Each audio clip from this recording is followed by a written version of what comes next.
So let's conclude the progress report series, the Devlog series on Sonucido the Mage.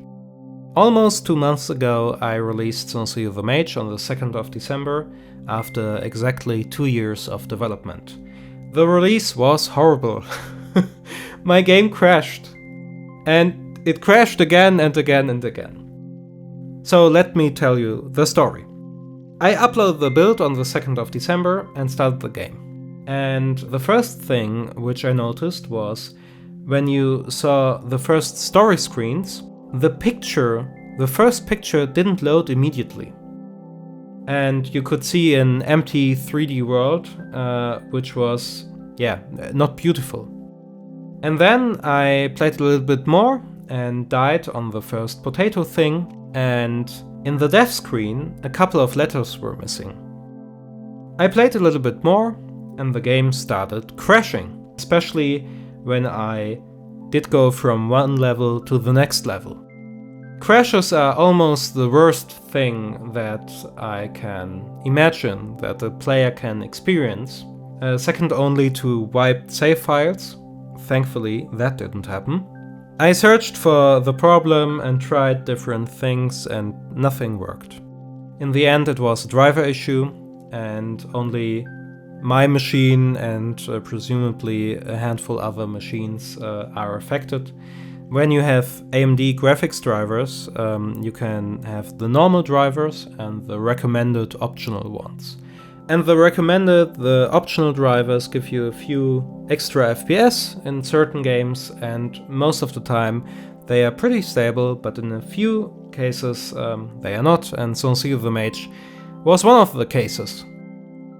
Other machines weren't affected, so I asked different testers if they could play the game a little bit, and thankfully only I was affected, and I found the issue and I was really relieved, and now I wrote a little message on the Steam discussion board for everyone who is affected. So, that wasn't great, and it was really stressful on the release day, and I really don't wish that to any of my fellow game developers. How many copies did Sonucido the Mage sell until now? 55 copies. A little bit more, but a few copies were returned, and I sold 55 copies across Steam and itch.io. I hoped for more sales.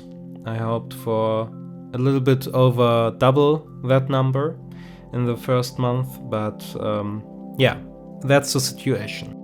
My goal is to be a full-time indie developer, and I hope that Sonucido the Mage would be a big step in this direction. Now, this didn't happen, but it's still a small step in the right direction. The game will still sell in the future, and this certainly helps. Obviously, I learned a whole lot of things through the development, but the two main things which I learned were I really like making games, and the second thing is Sonucido the Mage took way too long. After watching the streams and let's plays of the game, I released an update on the 31st of December, the last day of the year. When I released Bring Back the Sun, I made a couple of updates in a relatively short time. And this time I want to do a big update and not a lot of small updates. And the game is now even more polished. And I fixed a lot of minor things, but also a game-breaking bug. And yeah, you can see the changelog. I will link it below. I'm already working on my next game. It's smaller and I will release it in the next couple of weeks. And I don't want to talk about it yet, but you will see the release trailer in a few weeks, and I think it's about 50% done.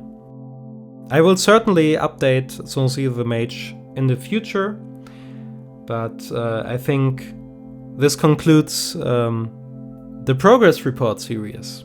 The game is released, and I hope you like it.